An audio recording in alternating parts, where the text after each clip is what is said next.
I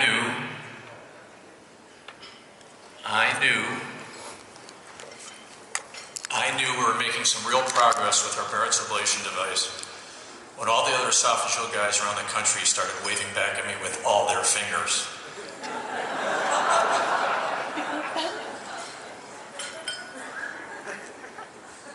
I've had an interesting career. My path to being a GI innovator and standing here tonight is really quite unconventional. I'm probably the unlikeliest Schindler Award winner to ever stand on stage. I've been inventing things for about 25 years now, but getting started was a series of totally random events. I started in Minnesota in private practice, and I always assumed I would just do private practice. But then a series of serendipitous events occurred. I happened to meet a fellow named Brian Zollickson. Brian is a dermatologist who runs the electron microscopy lab at the University of Minnesota, was very interested in device research, and we started working together. Our very first invention was an incubator for the Clo test. I was interested in H. pylori at the time.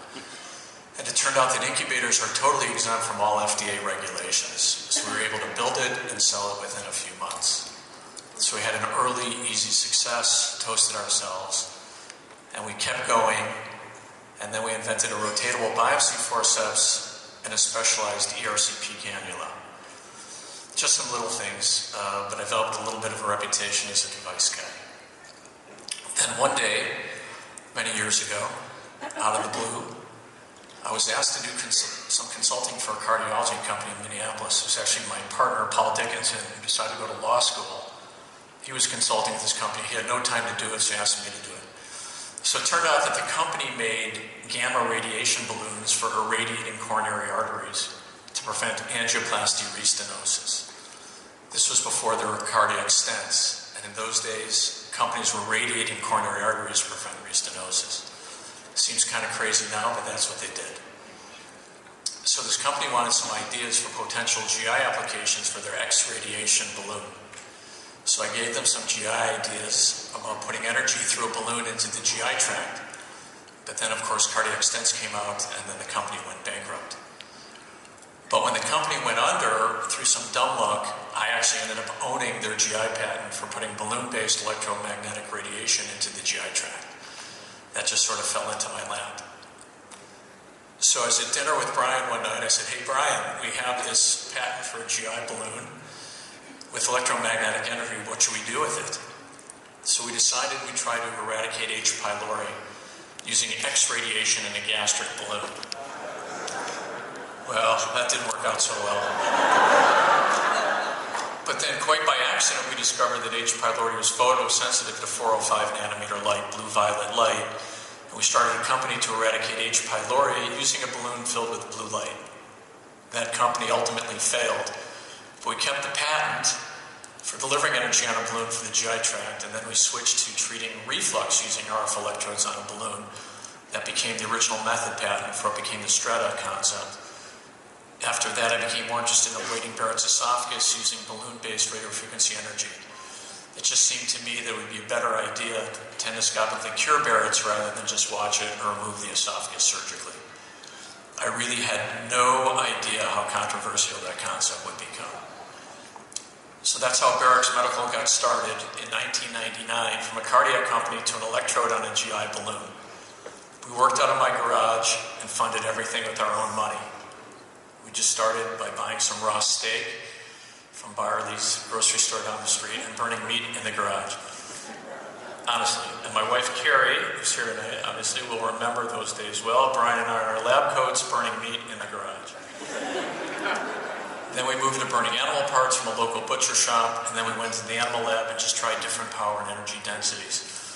And then we found an electrical engineer named Roger Stern, who had no prior GI experience whatsoever, but he was able to create a very unique electrode pattern that consistently limited the esophageal ablation depth to no more than 500 microns deep. Of everything we did at BARRX Medical, I am most proud of the fact that using Roger's design, after some 250,000 ablations performed at 1,500 unique medical centers worldwide over 15 years, we have never had a single thermal perforation, not one, and not a single death, not one. And Roger deserves all the credit for that.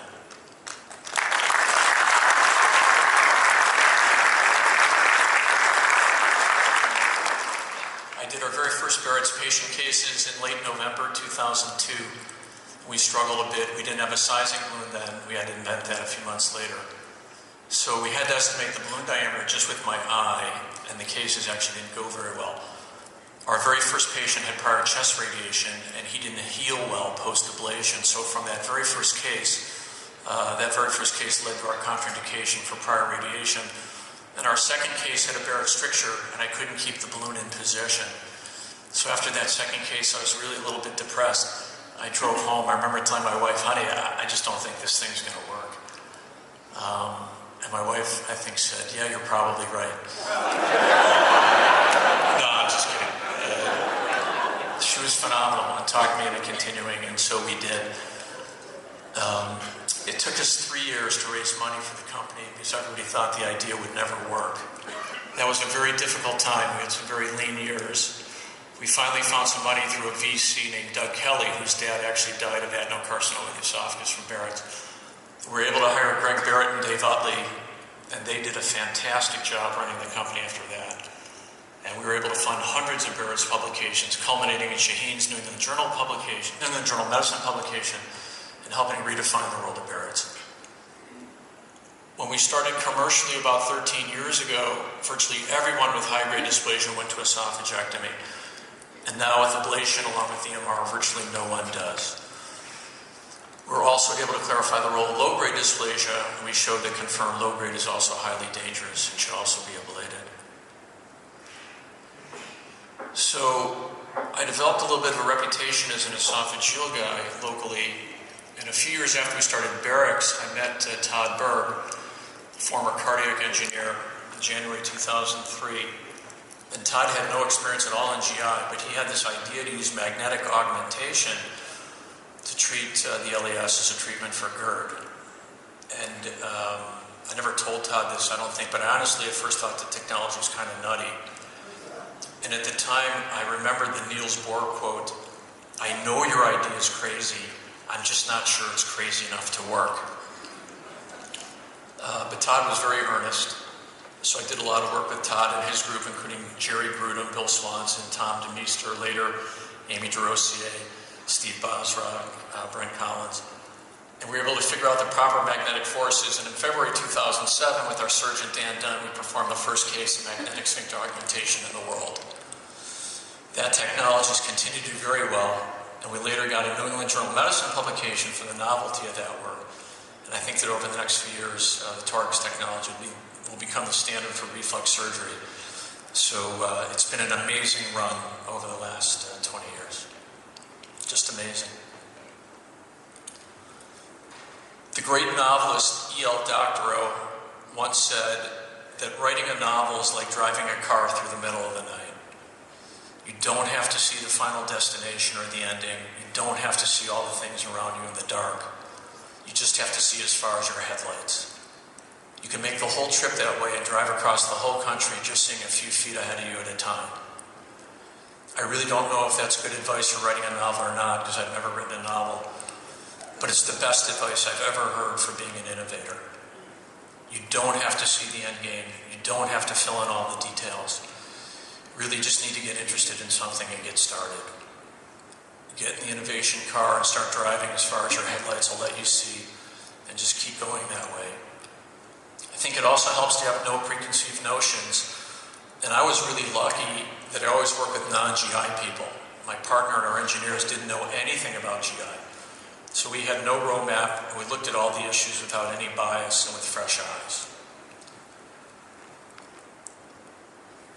The truth is, I really don't have any special talent at innovation.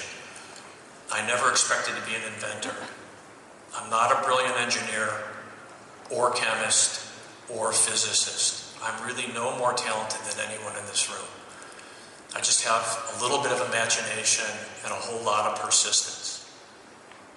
The lesson of my being on stage here tonight is that the average person can climb mountains if you're willing to go your own way, willing to listen to your own mind, and if you're willing to stick with it. You just need to get started.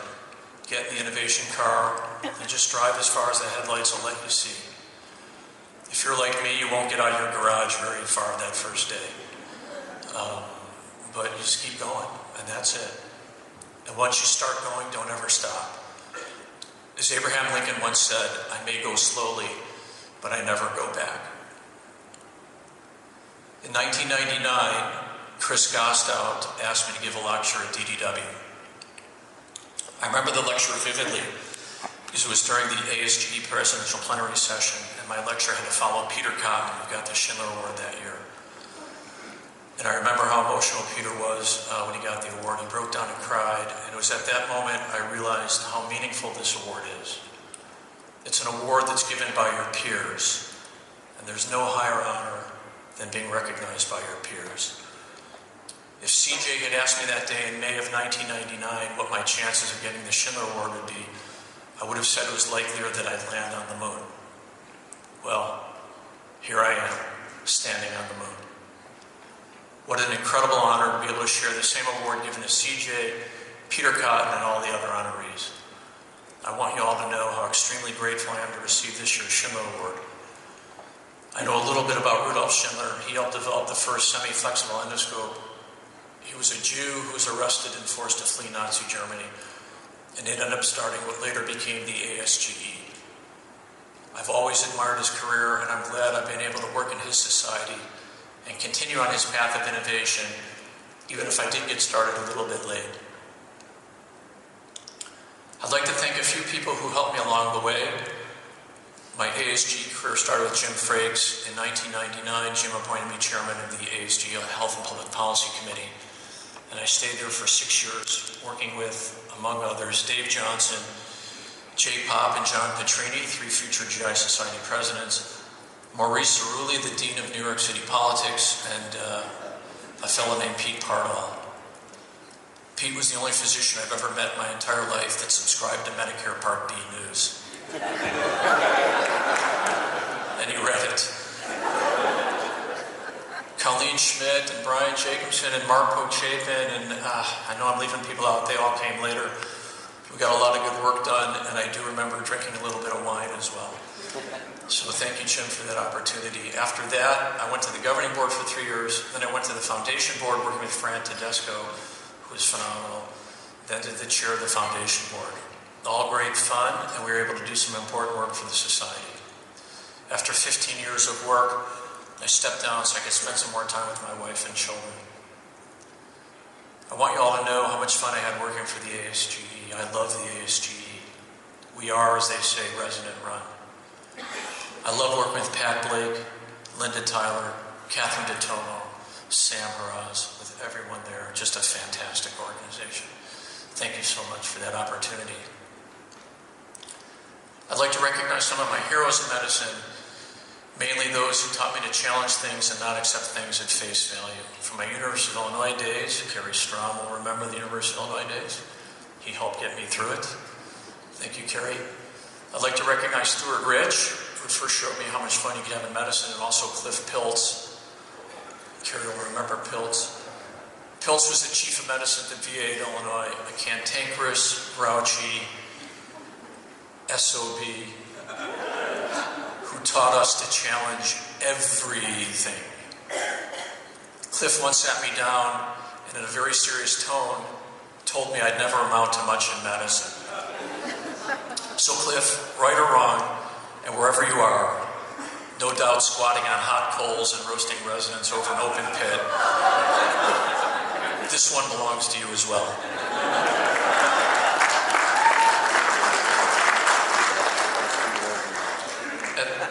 At Northwestern, Andy Bly, sadly taken too soon from us. He was maybe the finest physician I ever met.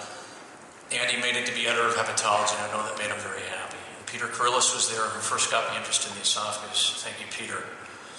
Of course, there's Arnie Kaplan and Cecil Challey, who started Minnesota Gastroenterology, who both long ago convinced me to move to Minnesota.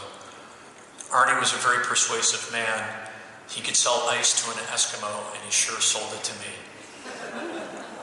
Minji's the best practice on the planet, now capably run by Dr. Scott Ketover.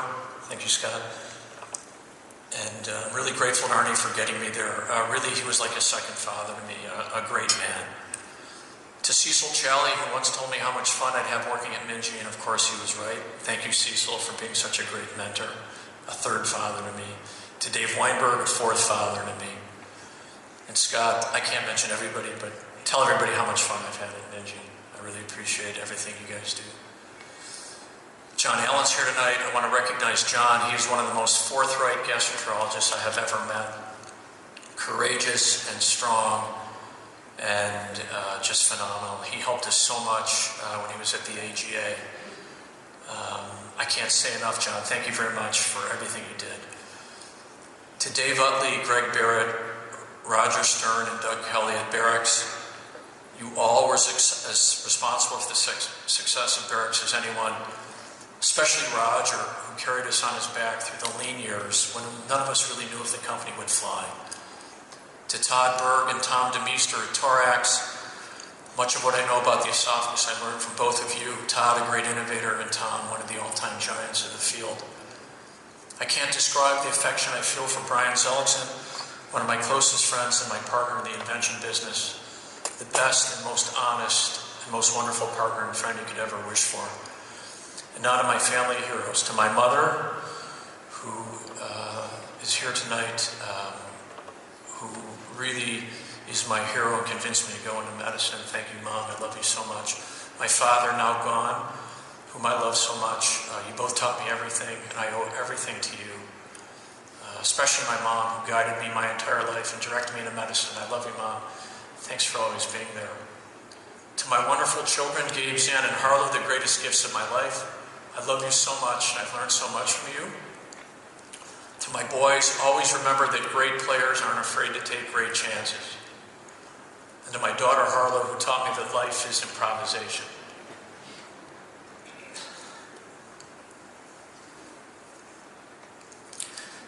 To my wonderful wife and partner and wonderful mother, Carrie, who stuck with me through all the tough years. And we did have some very tough years. We've come through so much together, and your support kept us all going. You are absolutely amazing. And this award really belongs to you. More than anyone.